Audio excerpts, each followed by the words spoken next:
Hey there. Listen, I just want to say good morning, afternoon, or evening, regardless of where you are in the world. And I am absolutely stoked to be here. The opportunity to be in this environment with the concept of bringing together collective energy across the globe is absolutely phenomenal. And it is an honor to have been asked to be part of it. And I'm thrilled to talk about what I talk about all the time, and that's the power of connections. And I just wanted to start out really quickly. If I can throw some Tupac at you. Is it too early for Tupac?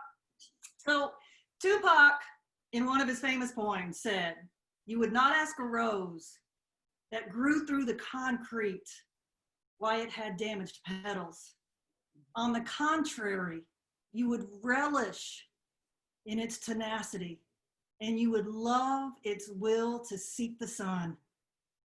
And I want us to just sit with that for a minute and think about the concrete that our kids and our adults are fighting through right now in the world.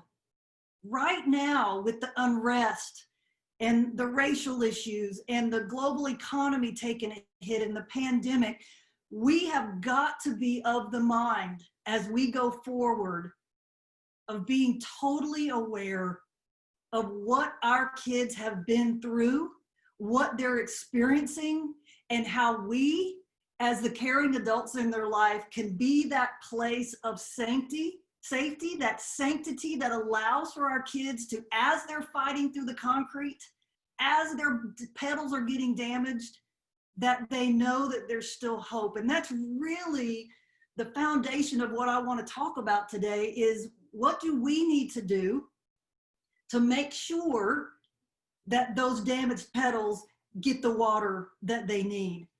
And I know beyond a doubt, because I started teaching a gazillion years ago, 1985, and I worked with under-resourced kids. I worked with kids that had damaged petals.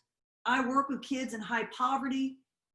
And one thing that I knew beyond a doubt was that every human connection that I had with them was an emotional deposit.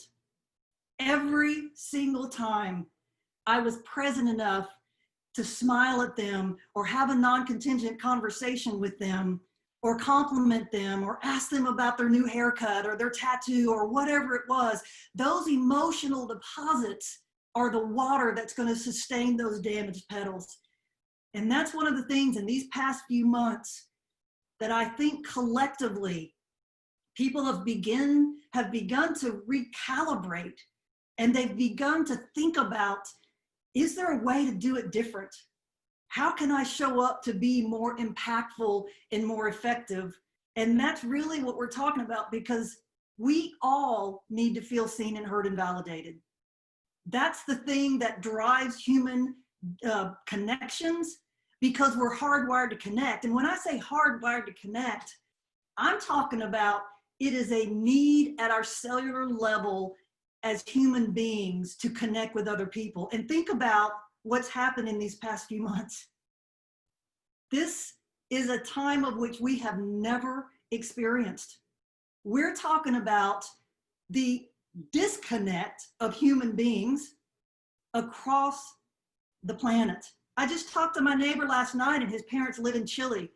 And Chile was doing good, except they started seeing a spike, and then it got really bad, and now they're in full-on lockdown to the point that they have to make appointments to go to the grocery store, and the police officers have that information, and if you're out and about, the police officers are checking to make sure that you have an appointment to go there at that specific time. That's crazy town, but that's where we are. I mean, for a lot of us, it feels like the world is tilted off its axis right now. And so when we talk about we're hardwired to connect, and then you think about we've been on social lockdown, and then when I finally got to a place in Nashville that we were allowed to go out and about, but we were wearing masks, I had this really sick, sad feeling of, well, dang, now we can't even see each other smile, because smiling gives us a release of dopamine. And we can't even have that right now. And so the first time that I went out to a big box store and I had masks on and a lot of people had masks on, I had to go up to the customer service desk. I was thinking, okay, finally, at least the customer service desk person will give me a dose of dopamine and we can connect. And I was so bummed because she came up and she had the energy of a slug. And the person out of a fence post, and it was like, really? You're the customer service person. You're supposed to be slinging dopamine everywhere. You're supposed to be helping the customers feel good about being here, and she didn't. And Jill Bolte Taylor says that we used to think that we were thinking beings that feel, and we've now come to understand that we are feeling beings that think. And that is a powerful concept that we have got to take forward with our interactions with each other, because how we feel gives us the perspective of the world and dictates our decisions. So one of the things I want to ask you is, whether you're in an organization or school or whatever you work in, what does it feel like? What does it feel like when those kids or those parents or those customers come into your organization, or your team members within the organization? What does it feel like for that human interaction? Because that drives everything. Research says that we have about 50, 60,000 thoughts that run around in our heads every single day. Think about that. If I ask you right now to tell me 10 crazy thoughts that ran around in your head since you've been up this morning, how hard would it be to write down 10 crazy thoughts? I mean, I don't think it's just me. Maybe I need to bump up my medication, but we have crazy thoughts that run around in our heads. And that's just what our brain does. And some of those thoughts are ridiculous, and some of them are lies, and some of them don't make a lick of sense. But see, the thing is, kids don't have the ability to step back from those crazy thoughts and realize that's not true, or that doesn't make sense, or that's irrational. Kids believe those thoughts that run around in their heads. They believe those crazy, irrational thoughts. And so when we're talking about what we've been experiencing the last few months, you know, I say all the time, you can't read a book and run from a lion at the same time. Our kids have been running from lions. Our parents have been running from lions. Let me just stop right there. And y'all just throw in the chat box, if you will, what are some of the major lions that you feel right now across the globe that our kids are dealing with?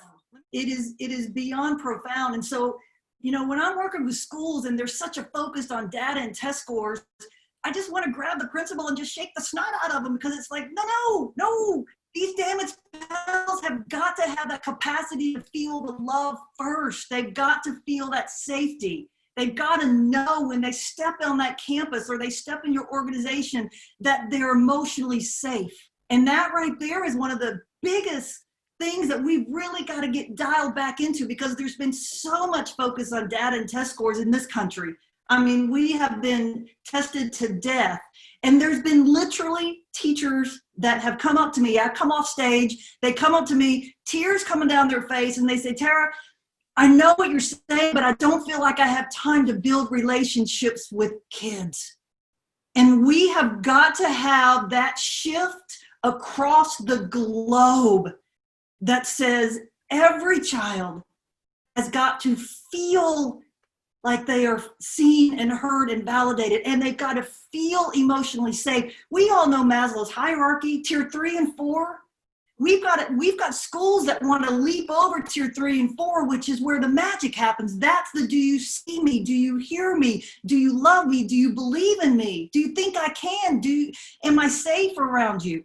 Tier 3 and 4 is what saved me in all the years that I taught. When I realized it doesn't matter how much I love what I teach. And unfortunately, I've taught with teachers that love what they teach and white knuckle it dealing with kids. You know, I taught history a lot of years at 7:05 in the morning to teenagers. Let me just sit with that for a minute. 7:05 in the morning. I better bring something up in there other than, oh, I just love history. I wanted to make sure that they knew I love them. And I wanted them to know that I am going to hold the bar so high. I'm not going to lower the bar of expectation because of your zip code or because of your family situation or. I love you too much to lower the bar. So I'm going to push you, but I'm going to be that torch of belief that is held for you every single day you come into this classroom. I am holding the torch of belief, and maybe in 180 days I can pass it to you, and maybe I can't, but that flame is never going out, ever. I love you too much, and I'm going to water those damaged petals. I'm going to make sure that you know every day, regardless of the lines that you're fighting through, getting to my classroom, when you get to the classroom, you are safe and you're respected and you're honored. That's what we've got to do for these kids who over these past few months have seen the world tilt off its axis. We are in unprecedented times. We are still seeing protests around the world because of what's going on with the racial situation in this country. We are seeing shifts. We are seeing collective consciousness change, and it's unsettling. When you have so many adults say, I don't know what it's going to look like in the fall when we go back to school. We're kind of building the plane while we're flying it. That's unsettling for kids who look to adults to have the answers. And the bottom line is, a lot of us have been saying, I don't know, for quite a while. And we're going to keep saying, I don't know, until we know. Because this pandemic is something that we've never dealt with before. The economic fallout from this is something we've not experienced before. The fact that the Southeastern Conference Football League may or may not go on is going to cause mass chaos in the South. Trust me, we love us some football down here, and I don't know when that's going to happen. And so when we're talking about that, we've got to realize these kids need more emotional deposits. And I'm telling you, it's magic. I'm going to share a story with you. This happened in the 80s, and the Scandinavian Airlines was struggling big time. They were last in customer service, dependability, and profits. Okay? They were about to go under. And they hired this guy who was an expert in struggling companies. And they said, yeah, we need some help. And so he came and he got into the data. He wanted to see what happened last year. Where are we falling down? What can we do to move forward? And he got together with the senior leaders after he looked at the data, and he said, okay, here's the deal. There were 10 million people that flew on your airlines last year. And in the midst of a travel encounter, they dealt with, on average, 5 of your employees. Maybe a baggage handler, might be the pilot, might be the flight attendant, might be the front desk person, but they interacted with 5 people that had a Scandinavian airline badge on. And in those interactions, they averaged about 15 seconds. He said, so last year, we literally had 50 million chances to get it right or get it wrong. And y'all have been getting it wrong a lot. And so what we're going to do from now on, going forward, anybody that has a Scandinavian airline tag on, they are going to deal with those interactions with a customer, and we're going to call them moments of truth. And we are going to take care of those moments of truth, those 15 seconds. We're going to make sure that that customer in that moment in time, dealing with a Scandinavian airline person that works for this company, they're going to know that they are seen and heard and validated. They're going to get a dose. They're going to get that customer service. They're going to know beyond a doubt that we value the fact that they chose to fly with us, and we're going to rip it up. And so for 365 days, that whole entire organization set the intention to say, we are going to crush customer service. And in 365 days, Scandinavian Airlines went from the very bottom to the very top in customer service, dependability, and profits. And as one of my good old boys in the South sitting in my classroom one day, I guess he thought the work was pretty easy because he said, you know, Miss B, this ain't rocket surgery. And I want to say to a lot of the leaders across this country and across this world, you know what? It ain't rocket surgery. Because when people feel seen and heard and validated, and they get those emotional deposits because we're hardwired to connect, that's where the magic happens. And it doesn't matter if you're 5 or 92. It doesn't matter. because we are driven by that ability to want to connect and be more intentional about how we interact and how our interactions impact others. And that's really one of the things I want y'all thinking about. How people feel around me. I ask leaders all the time, what does it feel like when someone walks onto your campus or in your organization? But it comes all the way back to us individually. What does that one person, my colleague, the support staff, whoever I'm interacting with during the day, what is it that they feel because of the experience for me? I had a school and I was working in that school and there was a plaque in the office and I wanted to do the happy dance because the plaque said, our goal is to make sure that you have a higher impression of our school after you leave than before you come. Think about that. That's an entire school that's saying we are going to crush customer service. We're going to make sure that every person that walks through that door has a higher impression and opinion about us after they leave than before they came here. That right there ain't rocket surgery. And you want to move the academic needle? That right there will do it, because you have parents coming into schools and they're feeling that from the front desk secretary and they're feeling that from other people that interact with. That ripples down to the home and to how the kids feel about school because of the way the parents feel. And that's what we're talking about. And so I really want y'all thinking about this. As the CEO of your life, and that is the Chief Emotional Officer, how do you show up every day? How do you show up every day? Because here's what we know about neuroscience. We're energy. My energy interacts with your energy and her energy. And that's what I was saying when I went out and there were masks on, and I was so bummed because it was like that energy from my smiling to you is going to release dopamine in my system and your system because the mirror neurons interact. And so it's hard to get a bead now with people having face masks on exactly how they feel. Are they smiling? And so it makes us have to work harder at those connections. Are my eyes lighting up when I see someone, even though they can't see me smile? Can they see my eyes light up? Is my facial expression, my body language, the tone in my voice? What are we helping other people experience as the chief emotional officers of our life to help make that place in our little corner of the world better? I talk all the time about slinging dopamine, and there is so much that is a benefit from that. And part of it is the fact that our elevated cortisol is here. Over the past few months, it's even more. There's been more lines that we're running from. So when we go back to school, when we have the kids walk back into the classrooms across the world, it's going to be totally different. And things that are different cause stress in the brain. The unfamiliarity, not knowing for sure, all of that causes stress. And the cortisol level, as it rises, inhibits any kind of higher level cognition. So when I talk about being world-class dopamine slingers, when I talk about dopamine being your ace in the hole, whether you're dealing with kids or adults, I ain't kidding. Because dopamine overrides cortisol. Dopamine allows for cortisol levels to come down. Dopamine enhances moods. Dopamine increases the ability to take information and put it into long-term storage.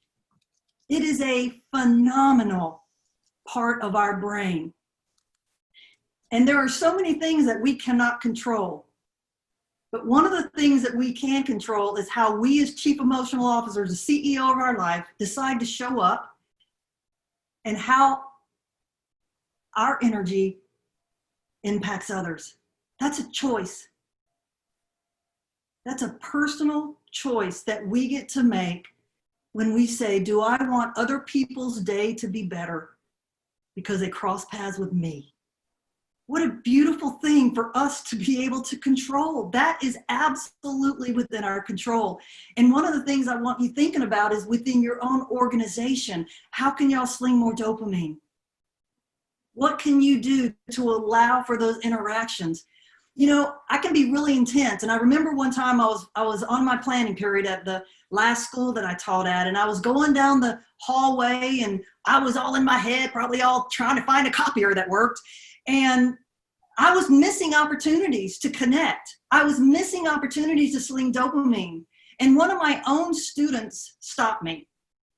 And he said, "Miss B, what's wrong?" And I came out of the fog and I looked at him. I said, "Excuse me?" He said, "What's wrong?" And I said, "Nothing, darling, why?" He said, "You look really mad." And I said, "I do?" And he said, "Yeah." And I said, "Well, thank you for telling me that." And I walked back to my room and I thought, I have never thought about what I look like when I'm not thinking about what I look like. And you know what? I realized it ain't pretty. I got little beady eyes, my mouth turns down. I'm 6 foot tall. I got a teacher stare or a coach's stare. I can be intimidating. I don't ever want anything about this when I'm working with kids and around my colleagues to help them feel like I'm not safe to be around or I'm not approachable. And I realized that I was missing opportunities to sling dopamine. And so part of my growth plan from that moment on was that I was never going to leave my classroom until I had stopped and got grounded and got present and brought myself back to right now, so that when I was in the hallway, I could sling dopamine on people. I could say hi. I could smile. I could ask them about how the game went or the debate club competition or. And that was a choice that I could make to make me a better person, a better teacher, a better colleague. And when I talk about becoming world-class dopamine slingers, there's not a time in our history since I've been on the earth that I would say the world needs more dopamine right now. I saw a cafeteria worker who got a Sharpie and got the bananas and wrote positive messages on all the bananas. That's slinging dopamine. I wanted to cry. I still want to go track her down and hug her when we can get past the whole, COVID thing, because that is something that she can control in her little corner of the world. Why can't kids feel better when they get a piece of fruit and have a positive message that they see from her and her staff?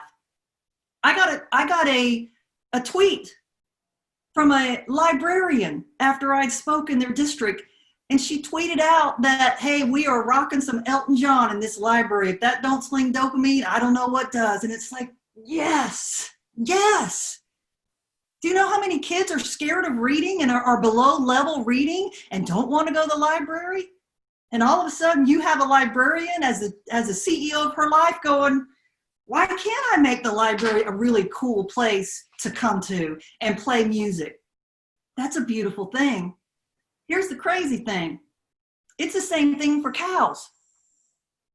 Yeah. They did a study in England and they wanted to know if cows cared about being connected with. And so they took this group of cows and they separated them.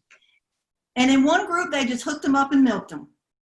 In the other group, they named them, they loved on them, they petted them, they asked them how their kids were. I don't know what else you say to cows. They talked to them all the time. And after that period of time, what do you think happened to the milk production of those cows that were getting loved on and feeling connected? Yeah, the milk production went up. Let me show you. That right there is a happy cow. Look at that smile on that face. And look, I came on stage after I shared that message, and I had a principal at the bottom of the stairs, and he was a real quiet guy from the South, and he wanted to talk to me. And so I went over there and he said, "You know that thing about them cows?" And I said, "Yes, sir." He said, "You're spot on." And I said, "Do tell." And he said, "I was raised on a dairy farm." And he said, "My daddy always used to tell us that we had to be gentle with them cows. Couldn't be screaming around them cows. We had to love on them cows." And he said, "My daddy had to get rid of a couple cow hands because they were just too rough." And he said, "There'd be times I'd be going out to the barn and my dad'd be out there with him and he'd be singing to them. And ma'am, my daddy couldn't sing too good. But he said, you know what? Them cows didn't seem to care. They really liked it. And my daddy always used to talk about the milk production going up, staying up because of the way you interacted with him. He said, when you were talking on stage, he said, I was sitting in the audience and he said, I was thinking kids and cows, they ain't much different. And I said, sir, you are spot on, because kids and cows, they ain't much different. And an adult that's 50 or 92 ain't much different when it comes to the power of connections to release and maximize the potential of people that we're interacting with. And the thing that's so crazy is it doesn't take a lot to sling dopamine. I have this one picture of this female police officer taking a selfie with a looked like about 10-year-old boy. And it just warmed my heart. And I thought, would that take 10 seconds? 10 seconds? And that little boy has a different opinion of law enforcement, and he gets a dose of dopamine and she gets a dose of dopamine because she took that time and took a selfie with him. Those are what the kind of things I'm talking about. And here's the thing that I really want to make sure that we're clear on. These positive relationships and these connections that I'm talking about, that I talk about all the time as the connection coach, it is one of the biggest factors to increase resiliency. I really, really want y'all to make sure that you are getting that information back to the leaders who are really data focused, who are really test score focused, because our kids' resiliency right now needs a boost and needs bolstering. And Bonnie Bernard, put her in your toolbox. Bonnie Bernard did some research and she wanted to know, is there any central theme that schools are doing that are increasing resiliency that we can systematically, scientifically track? And she found 3 things in multiple schools that they could systematically track the growth of resiliency. 3 things. And the very first one is positive, supportive relationships. That was number 1. She found in all these schools that when there was that environment of supportive relationships, that great things happen. And it's a huge bolstering factor for kids from trauma with high ACE scores. That right there was huge. The number 2 thing is what I mentioned earlier, and that is not lowering the bar of expectation. I've worked with a lot of teachers that feel like, well, I feel sorry for them. They've had a rough life. They're from a really rough neighborhood and they want to lower the bar. And what Bonnie Bernard's research said is that when we hold the bar, sometimes we're the only person in their life who's ever told them, I believe in you. And that level of belief for a child who is thirsty for unleashing their potential is unbelievably powerful. The third factor was putting kids in a position to serve others. And I'm going to ask you, wherever in the world you are, to get together with your team and figure out, and if you're a parent, it's the same thing, it doesn't matter. We've got to allow for our kids to be put in positions to serve others. We have found through neuroscience there is a literal change in the brain chemistry when we are put in a position of service and gratitude and giving to others. And what I found with my own students when I was still in the classroom is that some of them had never been given an opportunity to serve others because they were always in need. They were always lacking. They were always needing help in the basics of just surviving life. And for some of those kids, to see the change in how they showed up in life, their self-esteem, their self-efficacy, and yes, their resiliency, it was profound. It was profound. And so we can control that. That's another thing that we can control. What can we do to put kids in service to others? And it doesn't have to be a major community project. It can be letting the 5th graders go down and read to the 3rd graders. You got 5th graders that are struggling with reading that go down and they're seen as big man on campus and they're seen as these larger than life things to these little 3rd graders, and they can read proficiently out of that 3rd grade book. It's a life changer for them. And again, I'm encouraging us in this time of chaos and unpredictability and us saying, I don't know a lot, to look at what we can control. And that's something that we can control. We can build great relationships with kids. We can hold that bar high for them, not feel sorry for them, demand more of them in a safe environment. And we can put them in positions of service. And in the midst of all of that, instilling hope is also a huge part of changing the future story for a lot of kids. Us instilling hope, we now know, changes brain chemistry. And when I was working in Long Beach, I got hired. I moved from a very rural town in Florida, and I moved to Long Beach, California. I was like Gomer Pyle, like, golly, I didn't know what in the world I'd stepped into. I was raised in a very rural, non-diverse community. And I stepped into Long Beach with all of the nationalities swirling around. And they needed someone to start a dropout prevention program. And the woman that hired me on a Thursday, and I was going to start on Monday. And she was an expert in gangs. And she'd written a book on all the gang sets in the Long Beach area. And when she told me that I was hired, she pulled out a copy of her book and she slid it across her desk. And she said, I need for you to read that this weekend. It might just save your life. And when she said that, I realized that I was stepping into a world that I did not know, with a customer base that I did not know, with biases that I needed to make sure I was very clear on before I started dealing with them. And that started me on a journey with those kids.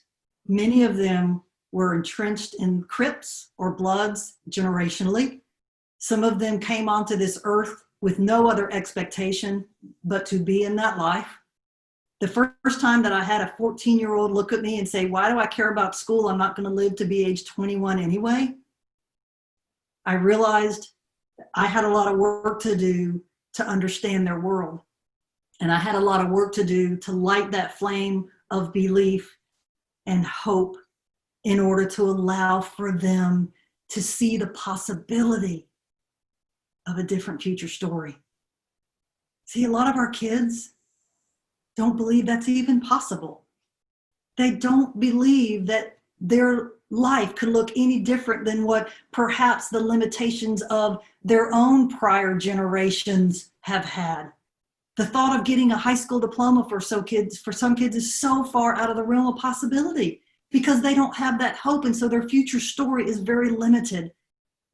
And so what I wanted to do for them was, number one, create an environment so when they walked into my classroom, they knew beyond a doubt that they were safe emotionally.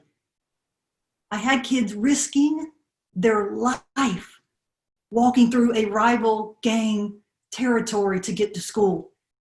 I had kids that knew there is a possibility that I will not make it home today because of my gang affiliation. And so I wanted, beyond anything, to help them understand when you get to Miss B's class, you're going to be safe. You're going to be emotionally safe. You're going to be physically safe. You're going to feel seen and heard and validated, and I'm going to love you up, and you're going to get a ton of dopamine, and I'm going to make sure that you can trust it every day. And that's one of the things I want you to put in your toolbox. Our kids need a stabilizing force from us.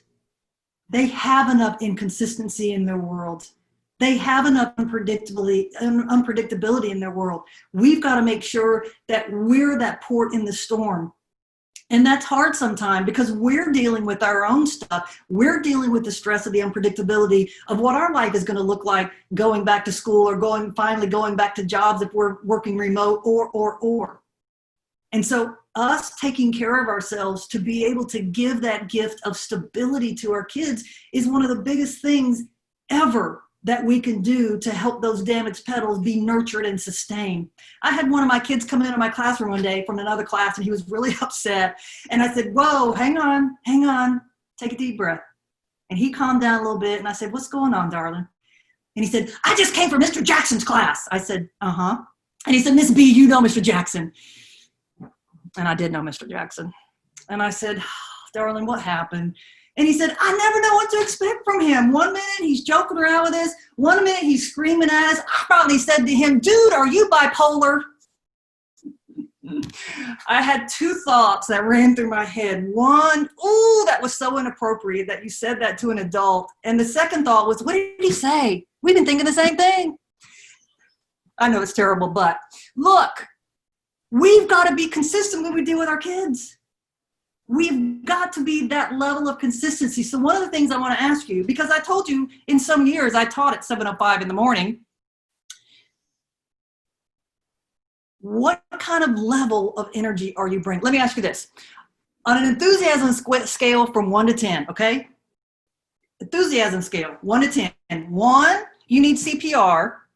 10, you need to take a Valium, okay? That's the scale. CPR, Valium. Where do you rank every day? And I'm really, throw it in the comment box. I'm really curious. Where do you need to rank every day to allow for you to be most impactful with what you do, whether it's dealing with kids or adults? Because I knew for me, it had to be an 8, 9, or 10. Now here's the kicker. I'm a personal introvert. I'm a personal introvert. And you personal introverts around the world know what I'm saying when you know there are days when you're driving up to your job and you're like, oh, I don't want to be extroverted today. But it's not about us.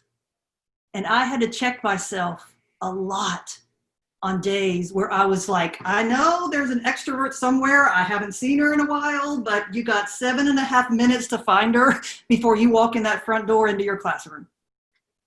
And that was one of those things that I was determined to make sure that I took care of myself and I kept my stress level down so that I could switch hats. Because it's not okay, whether we're working with kids or adults, to have our moods be inconsistent and be all over the map. I wanted to make sure that they could trust every single day that they could know what to expect when they walked into my classroom. And that was hard. Some days it is. But that level of enthusiasm, it goes back to, as the chief emotional officer of our life, what is it that we're doing to make sure that our kids and our adults and our colleagues and our friends and our own family members are realizing, this is what it's going to be when you're around me. And your day is going to feel better because you interact with me, and you're going to get a dose of dopamine. Marlene, did we get some comments on anything you want to pop in and share? I'll just pause and grab some water. Thanks for checking in, sweetheart. Everybody's just on fire with you. First of all, initially, a lot of people were grateful you were talking about the airlines and the fact that adults with fellow adults, because people were saying, hey, we have adults that are struggling. We have adults that can't pay the bills. We have adults that are struggling. And then everybody was responding as well. One woman did want to know, and before you answer this, I want to affirm something. I don't know if it's Thich Nhat Hanh or Buddha that said it, but sometimes your smile is the source of your joy, and sometimes your joy is the source, or sometimes your joy is the source of your smile, and sometimes your smile is the source of your joy. And as a dopamine slinger, which I'd like you to get a little more into the science of that term for those unfamiliar, you know firsthand that love and that being present and affirming to somebody, that's like a candle, and it doesn't diminish when shared. In fact, if you weren't happy walking in the classroom and you start loving on those kids, or you start loving on somebody at the airlines or in your company, you are elevated in your sharing, even if you weren't feeling that good that morning. Yes, that's why I say the dopamine is our ace in the hole, because when we release dopamine to someone else, we get a dose of it. And here's the crazy thing. Dopamine has an addictive quality. And so it's a double-edged sword, because the technology that our kids are addicted to now, looking at their phone every few seconds, getting a dose of dopamine when they get another like on their Instagram post, that is neuroscience. When we see kids who are addicted to video gaming, every time they increase their level, they're getting a dose of dopamine. And here's the thing that I really want to emphasize. Your brain continually communicates with what's happening chemistry-wise. And so that surge of dopamine causes that brain, part of the brain, to say, ooh, I like that. I want some more of what made me feel like that. And so what we've got to decide is, do we want kids and our colleagues and our parents to be addicted to how they feel around us? I wanted my kids to look forward to coming to my class. I wanted my kids to like me a lot. That thing about don't smile till Christmas, do you know that when I was in Beirut, I found out they told their teachers that same stupid thing too? Don't smile till Christmas. Really? No. I want my kids to want to be in my classroom and to like me a lot, because when I know that we have that relationship, I know that when they walk through that door, their cortisol level is going to start going down, regardless of what happened out there. It's an addictive quality. We've got to have our kids want to be addicted to what they experience when they're in our classroom or our organization or our own family. That's the neuroscience that's so powerful. And yes, we get a dose when we help other people feel that as well. Tara, one of the participants wanted to know the name of the book. You said, add this to your tool chest. Which book? Do you remember? Oh, it was Bonnie Bernard's research. If you just look, if you get on the Google, Bonnie Bernard, that's the research. Amy, am I accurate? Is that what you were seeking, Amy? Go ahead and chat. You said that there was a book that the lady said, here, you must read this over the weekend. Oh, that book of the gang territory. Yeah, I'll have to get the name of that. That's been a really long time. But that was a book she wrote about the gang sets in Long Beach in the LA area. Definitely. I can get on the Google and find that. She's no longer with us, or else I'd say I'd get a hold of her, but yeah, I can get that. Also, I wanted to share another book, Mentors, Masters, and Mrs. McGregor. Mentors, Masters, and Mrs. McGregor. And I want to share a little bit about this book because the author asked people from all over, celebrities, not celebrities, whoever, to write a letter to her about a pivotal moment or relationship they had in their educational journey. And so this book is full of all kind of heartwarming stories about a certain situation, about a certain teacher, about whoever and whatever. And there's long letters and short letters and people, celebrities, and everything in between. But the shortest letter that I saw in that book was sent from a 50-year-old, and all it said was anonymous. So think about that. This 50-year-old stopped their life to write this letter to the author about a pivotal moment in their life. And this is what the letter said.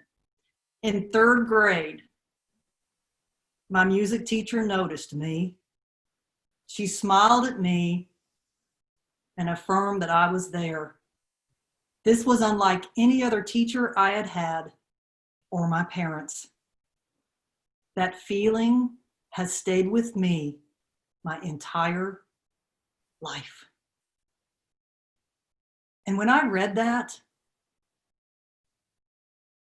and I think about the crazy academic focused environment that so many schools are in, and I think about teachers with tears coming down their face saying, I don't have time to build relationships with kids. And then you hear about a 50-year-old person that's going to talk about the impact of that one moment in time that I guarantee you that teacher probably has no idea had an impact whatsoever. That's what I'm talking about when we're talking about maximizing potential through the power of connections. And that's the sobering thing about what we do when we interact with parents and we interact with kids. A lot of the times we don't know. We don't know that our interactions are having an impact. And so it lights to the even more important factor of us being intentional every day to take care of ourselves, to have our Zen on, to close that car door before we walk into our workspace or to school or wherever and switch hats, to have that level of enthusiasm that says they're going to be able to trust how I show up every day. Because I have no idea what me saying hello to a child, or me smiling at them, or commenting on their tattoo or their new haircut or whatever. We have no idea how that's going to impact them, but we know that it does.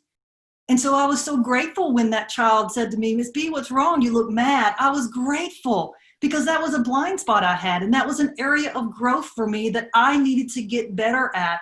And I was willing to take that on because I didn't want to miss opportunities of slinging dopamine. I didn't want to miss opportunities to maybe be that connection for that child. When you realize a 50-year-old person, that level of connection was that powerful. And so we can't miss our opportunities. And yes, Marlene, you mentioned our parents. I can't imagine what they're going through, dealing with online learning, dealing with I don't have a job, dealing with I don't know if I'm going to ever have a job because that business may or may not go out of business or already has gone out of business. I don't know when I'm going to be able to pay rent. I don't know when my unemployment's going to run out. The level of stress that our parents are experiencing right now, it is that moment where the schools collectively and the social workers and the school counselors and the wraparound services all have to be of the mind that we got to sling a lot of dopamine on these parents to help get that cortisol level down. They need to feel like they're not alone. They need to feel like we're here for them.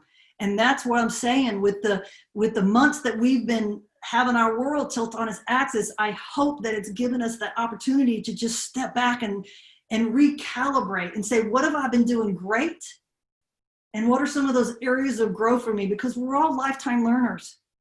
We're all lifetime learners. And every single day we get blessed to have another day. It's that opportunity to check ourselves and say, yeah, I was pretty darn good yesterday in this area. And I need to, there are times when I'm out in public, I have to make myself be outgoing. I have to make myself make eye contact and interact because that introverted part of myself, it's really easy for me just to navigate and do my thing and not interact with anybody. But I don't want to miss opportunities. I picked my mom up from the airport yesterday and we were going through and I had to pay for the parking ticket. And there was a Black woman in the booth and she was delightful.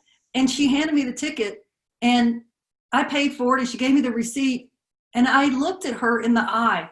I looked at her in the eye. I wanted her to feel, even though I had a mask on, I wanted her to feel me, see her. And I just said, how are you? How are you? How are you doing? As a Black woman, how are you doing? This has been a really, really horrendously hard stretch for our Black friends and colleagues and family members. And I just wanted to make that connection and I wanted her to understand, I see you. And I as much as I, as a white woman, can grasp what your journey has been, I'm grasping as hard as I can. And I just wanted to acknowledge her. And Mom said, "Did you see the look on her face?" And I said, "Yeah." And it's those moments that we get to have if we choose to. As the chief emotional officers, we get to decide, how do other people experience us? And like I said at the very beginning, there's never been a time where I feel like we need connections and emotional deposits and dopamine more than right now. And with everything out of our control, the fact that we can control that, I get to decide if I want to just stay introverted and do my thing and go to the store and come home, or if I want to make an impact on somebody's life. And that's a continual area of growth for me. And it's a continual check-in with me. And sometimes I don't want to switch hats. Sometimes I don't feel like it. And I get to decide as a chief emotional officer, okay, do you want to take the easy way out, or do you want to sling some dopamine? And that's really one of the things that I want to throw out as you know, as we're here together, is just having that level of reflection. Marlene, jump in here.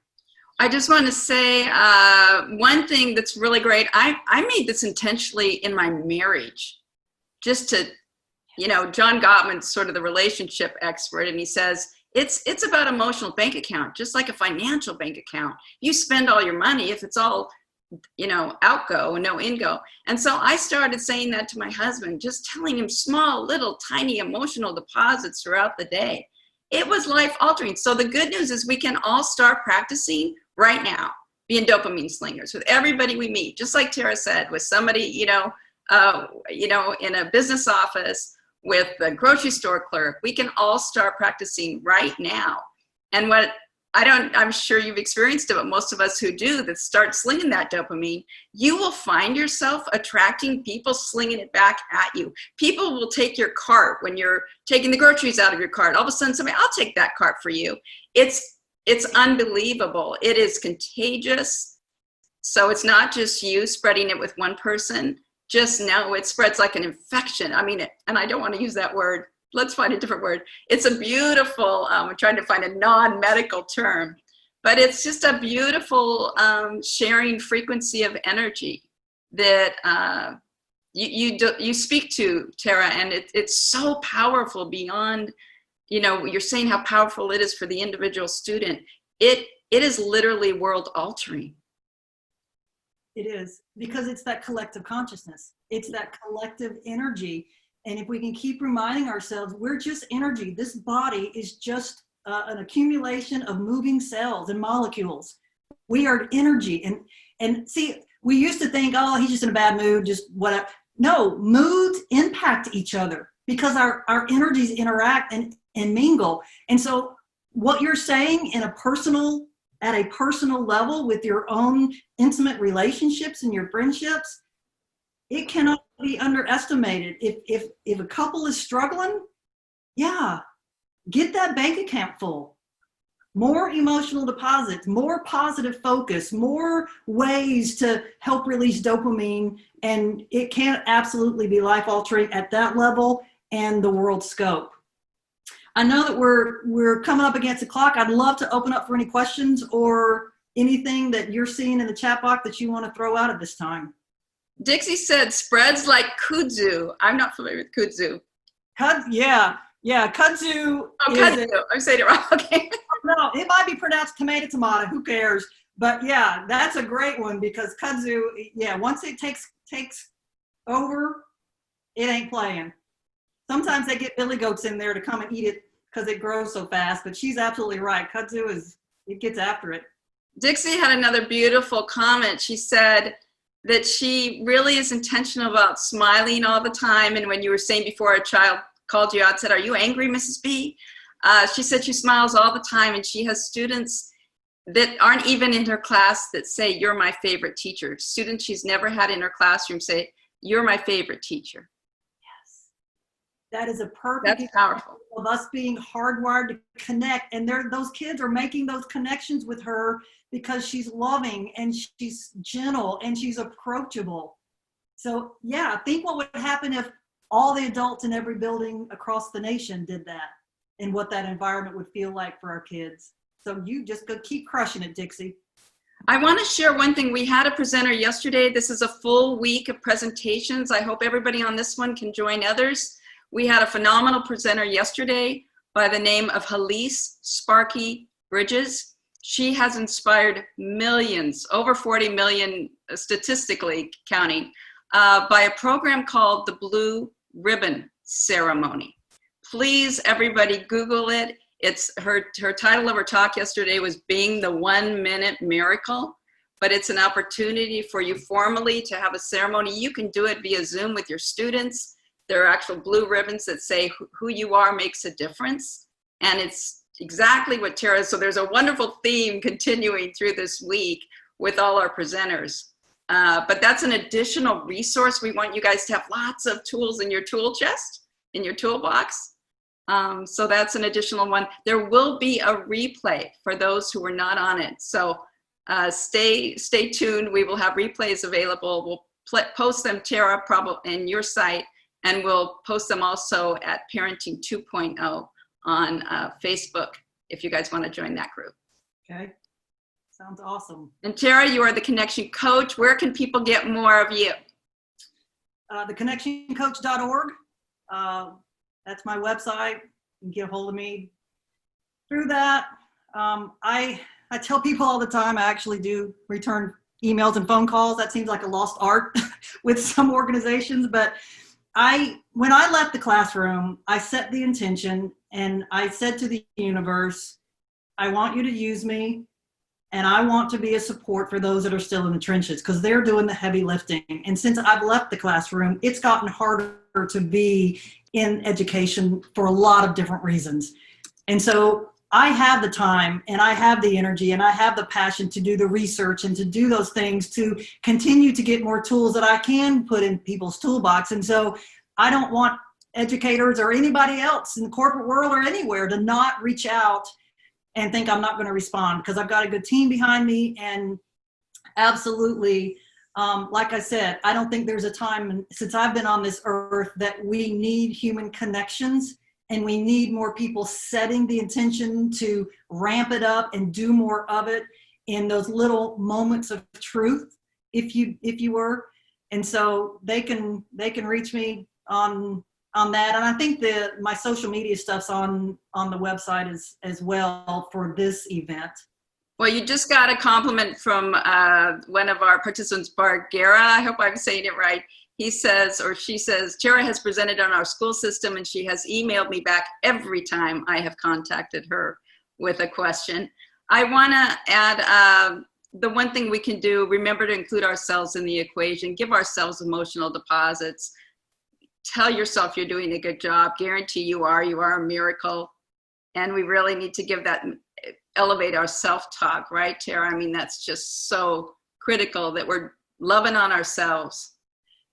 Yeah, I mentioned finding our Zen. And this is a time period where I'm going to encourage, and I continue to encourage everybody to do that self-reflection that says, what is working in my own life and what is not serving me any longer? And that might be habits that we need to say that's not serving me any longer. It might be relationships that are toxic and not building me up. But us taking this time to say, what can I recalibrate in my own life so that I can be the best version of me possible? That's what I'm encouraging people during this time to do, because us getting intentional about how we want to show up starts directly with the level of cortisol in our system and how grounded we are. And sometimes we feel guilty carving out you time. And I encourage people all the time to not only not feel guilty, but know that you're going to be a better version of yourself when you do carve out you time, whatever that looks like for you, finding those chunks of time that are just yours. And guard them selfishly, and don't feel guilty because other things are pressing on you, because it goes back to exactly what you're saying, Marlene, is taking care of ourselves, loving on ourselves, giving ourselves those emotional deposits as well. And I think now is a great time for us to really get together with ourselves and the higher power and whoever else and just say, okay, let me do some spring cleaning on my own life. And what does that look like? I will say, I just want to share this last quote from Peggy Milan, and I've loved it forever, and I include it in every single presentation or keynote or training consulting that I do. And she said, we never touch another so lightly that we do not leave a trace. And we get to decide what that trace is and embrace the responsibility of knowing, yes, we're going to leave a trace. It's just depending on what that's going to be. So I just want to leave that with y'all. And I want to thank y'all so much for carving out time in your day to hang with us.